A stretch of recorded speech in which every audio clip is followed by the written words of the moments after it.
어땠을까요?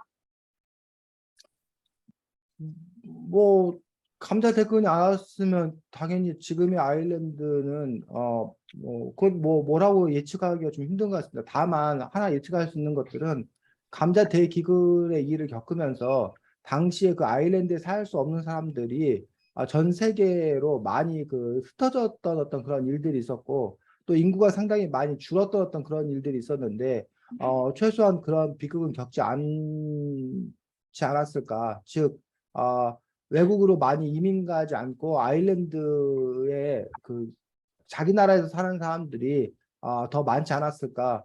그 점은 우리가 좀 생각해 볼 수 있다고 봅니다. 네, 저는 여기까지 할게요.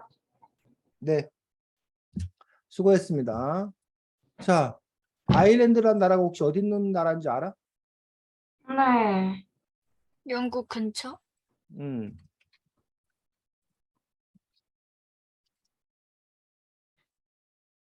아일랜드가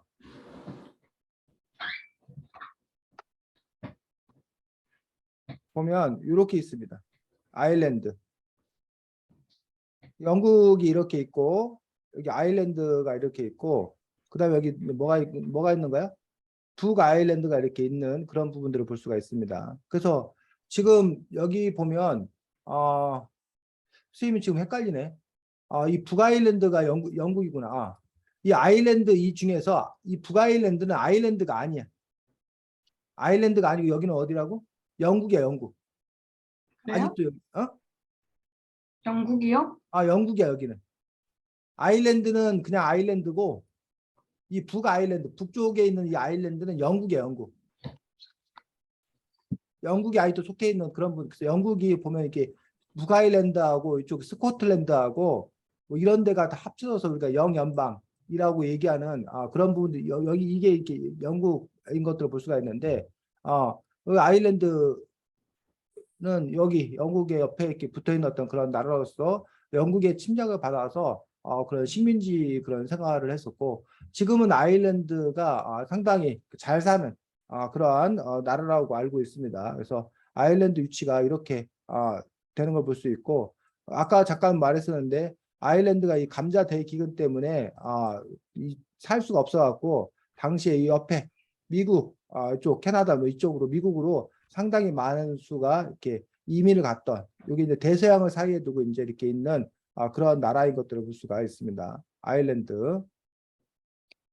그래서 아일랜드 같은 경우는 아직도 이쪽 이제 북아일랜드 같은 경우가 아직도 이제 그 영국에서 일부는 북아일랜드 중에 일부는 영국으로부터 독립하고자 하는 어떤 그러한 요구들, 이런 요구들이 아직도 상당히 많이 있는 걸로 볼 수가 있습니다. 이와 비슷한 게 또 하나가 있는데,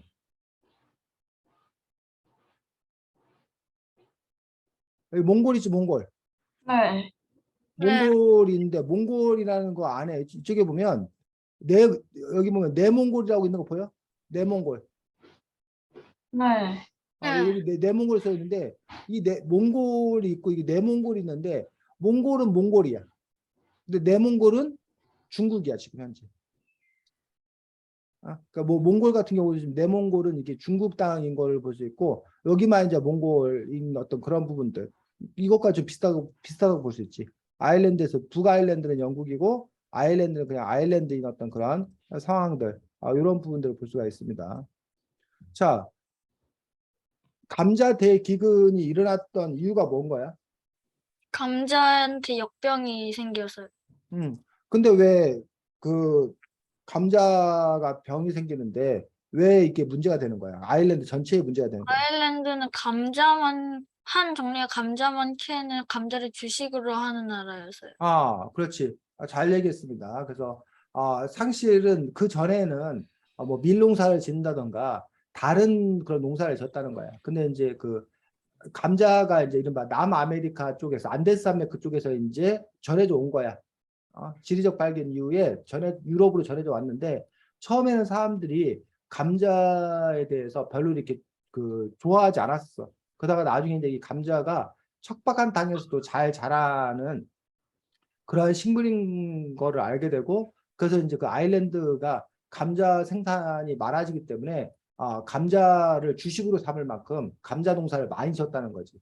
근데 지금 말한 것처럼 그 감자가 이제 그 병이 이렇게 들면서 이른바 감자 농사를 망치게 되다 보니까 그 한마디로 말해서 이른바 몰빵, 한 곳에 엄청나게 많은 투자를 했어. 그런데 그것이 이제 뭐예요? 문제가 생기다 보니까 완전히 이제 뭐예요? 그 폭망하게 되는 어떤 그런 일들이 있다라는 얘기예요. 그래서 그 주식 투자하는 어떤 그런 것 중에 이제 어떤 명언이냐면 계란을 한 바구니에 담지 말아라라는 명언이 있어. 무슨 뜻일까? 계란을 한 바구니에 담지 말아라라는 뜻이. 분산 투자를 하자. 계란을 한 바구니에 담았을 경우에 편해, 사실은. 관리하기도 편해. 근데 그 계란을 한 바구니에 담았을 때 문제는 어떤 문제라는 거야? 그 바구니를 뭐 하게 되면, 떨어뜨리게 되면 어떻게 된다는 거야? 한 번 다 깨져요. 거기 바구니에 담겨있는 계란이 다 깨져버린다는 거야. 근데 바구니를 여러 개 두면 바구니를 여러 번 옮겨야 되니까 그건 불편하고 번거로울 수 있지만 바구니 하나가 깨지다 하더라도 나머지 바구니가 있기 때문에 완전히 망하지는 않는다는 거예요. 그래서 예를 들면 뭐 주식 투자하는 경우에 보면 승훈이가 예를 들면 삼성전자가 잘 나갈 것 같아서 자기가 갖고 있는 돈 전부를 삼성전자에 딱 투자를 했어. 지훈이는 뭐 삼성전자에도 투자 조금 하고 뭐 다른 회사에도 투자를 뭐 다 5군데 나눠서 했어. 근데 삼성전자가 잘 나갔어. 그럴 때는 누가 선택을 더 잘한 거야? 저요. 승훈자 선택을 더 잘한 거지. 삼성전자에 몰빵을 했기 때문에 삼성전자 주식이 잘 나갈 때는 그 투자를 많이 한 것만큼 더 큰 이익을 얻는 거예요. 그럼 그때 보면 지훈 입장에서는 다른 데 투자하지 말고 삼성전자에 나도 다 몰아서 투자할 걸 이라는 생각을 하게 된다는 거예요. 근데 문제는 근데 만약에 삼성전자가 문제가 생겼어. 그랬을 경우에는 승훈이는 반대로 이제 손해가 걷잡을 수 없이 크게 손해를 본다는 거예요. 반면에 지훈이 같은 경우는 뭐 해놨기 때문에 분산 투자를 해놨기 때문에 삼성전자는 좀 손해를 보지만 다른 것이 버텨줘서 큰 문제가 없어지는 어떤 그런 부분을 볼 수가 있다는 거죠. 그런 점에서 이제 결국은 어떤 방식으로 이렇게 투자를 할 거냐. 또 이제 어떤 사람은 주식에 모든 걸 다 그 맡기는 사람들인데 또 어떤 사람은 주식에 조금 넣고 그다음에 예금도 하고 뭐 아니면 뭐 부동산 투자도 조금 하고 뭐 이런 식으로 그 투자처를 다변화하는 어떤 그런 방법으로 분산 투자를 하는 어떤 그런 경우도 있다는 거지. 근데 뭐도 마찬가지라는 얘기야. 농사도 마찬가지. 농사를 지을 때도 한 작물에만 몽땅 어떻게 올인했을 경우에 갖는 위험 부담이 어떤 그런 큰 어떤 그런 부분들에 대해서 문제를 지적하고 있다는 거죠. 자, 우리나라 경제도 마찬가지예요. 우리나라 경제는 지금 여러 바구니에 담고 있을까 아니면 한 바구니에 담고 있을까? 우리나라 경제는 어떨 것 같아? 여러 바구니? 우리나라는 다른 나라에 비해서 한 바구니에 담고 있는 쪽이야. 그 얘기는 뭐냐면 우리나라는 일부 몇몇 재벌 기업들, 삼성이라던가 SK라던가 이러한 뭐 현대라던가 이런 큰 기업들이 뭐라는 거야? 우리나라 전체의 대부분을 차지하는 거야. 그래서 이른바 집중 투자를 한 거야. 잘 나가는 사람들에게, 잘 나가는 기업에게. 그래서 그 기업들이 그동안 잘 나가서 한국이 발전하는데 큰 기여를 한 건 사실이야. 근데 만약에 그 잘 나가는 기업들이 뭐 하면? 망하면, 꺾이기 시작하면 걷잡을 수 없이 우리 한국 경제가 위험에 처하게 될 거다. 그러면서 이제 그 우리나라 한국과 좀 이렇게 대비되는 게 독일을 예를 드는 경우가 있어. 독일 같은 경우는 이렇게 막 큰 재벌 기업보다는 이런 중소기업들, 탄탄한 중소기업이 많은 수가 있다는 거야. 그러다 보니까 상대적으로 조금 더 안정적이라고 얘기를 하고 있는 것들을 볼 수가 있고, 또 우리나라가 그 과거에는 이른바 미국 중심, 지금은 이제 미국 외에도 뭐 중국인데 이렇게 우리나라가 이렇게 그 무역하는 나라들이 몇몇 나라에 특별히 몰려 있는 그런 경우가 있어. 그러다 보니까 만약 그 나라와 문제가 생기면, 옛날에 이제 중국과 문제가 생기는 바람에 우리가 상당히 큰 어려움을 겪게 됐었는데, 그런 점에서 이제 다변화, 수출 수입하는 나라들도 좀 뭐 하자는 거야? 여러 나라로 옮겨야겠다는 어떤 그런 생각을 하는 거지. 또 최근 들어서 러시아 우크라이나 전쟁 때문에 실질적으로 이렇게 식량 문제가 커지는 거야. 그리고 우리나라는 식량을 자급자족하는 나라야 아니면 수입하는 나라야? 우리나라는 자급자족? 승훈이 우리나라는 식량을 자급자족하는 나라야 수입하는 나라야? 승훈이 생각에는 수입이요. 우리나라는 쌀은 우리나라에서 먹을 만큼은 생산하고 있어. 근데 쌀 외에 대다수의 곡물들, 뭐 콩이라던가 뭐 밀이라던가 대다수의 곡물들은 해외에서 수입하고 있는 어떤 그런 상황이라는 거예요. 또 우리나라 대표적으로 에너지, 석유나 이런 에너지도 대부분 다 수입하고 있는 어떤 그런 나라들이라는 얘기. 근데 그런 그 수입 역시 한 곳에서 하는 것들이 아니라 다변화, 많은 나라에서 그 수입을 해야지만이 그래야 좀 이렇게 안정적으로 갈 수 있다라고 안정적일 거라고 얘기를 하는 거야. 그런데 다변화하는 것들은 때로는 귀찮고 때로는 비용도 더 많이 드는 거야. 예를 들면 지훈이가 빵을 사는데 빵집 한 군데에 가서 그냥 이렇게 많이 사니까 값도 좀 싸게 살 수도 있잖아. 단골이라고. 그리고 한 군데만 가면 되니까 귀찮지도 않잖아. 근데 분산해야 된다고 해서 지훈이가 빵집을 한 군데에 정하지 않고 세 군데를 가게 되면 많이씩 안 사고 조금씩 사는 거잖아. 그러니까는 조금씩 사니까 값도 더 비싸고 또 한 곳만 가는 게 아니라 세 곳을 가야 되니까 또 뭐 하기도 하고 귀찮기도 하고 그러다 보니까 평상시에는 사실은 여러 곳을 가고 싶은 거야? 한 곳을 가고 싶은 거야? 한 곳이요. 한 곳을 가고 싶은 거지. 근데 이른바 위기 상황들.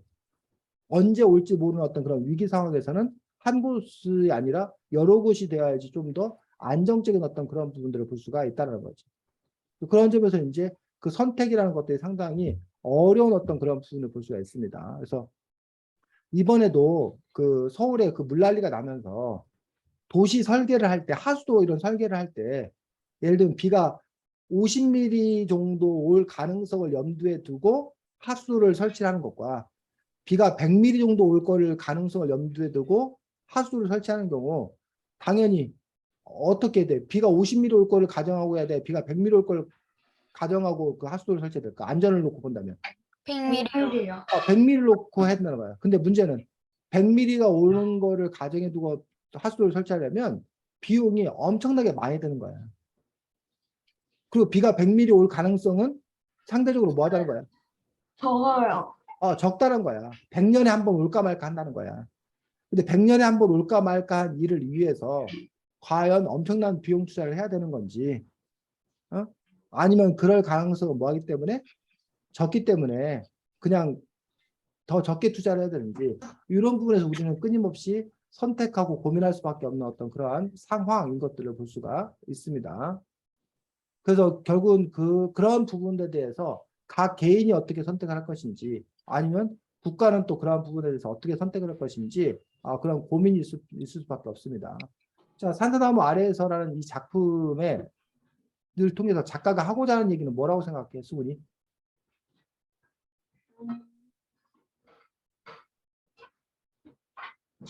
대기근은 많은 사람들한테 피해를 준다. 대기근의 어떤 그런 문제에 대해서 처목함에 대해서 얘기하고 있다. 지훈이 어떻게 생각해?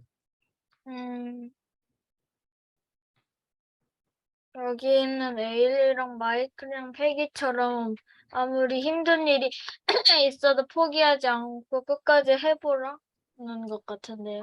그렇지. 그래서 승훈 얘기도 맞고 지훈 얘기도 다 맞는데 쌤도 이제 생각에는 이러한 그 감자 대기 사태에 대한 어떤 그런 자체의 설명보다는 그걸 또 이겨내는 그런 아이들 어떤 그런 불굴의 의지들 이런 것들에 더 이 작가는 주목하고 있지 않나라고 생각을 합니다.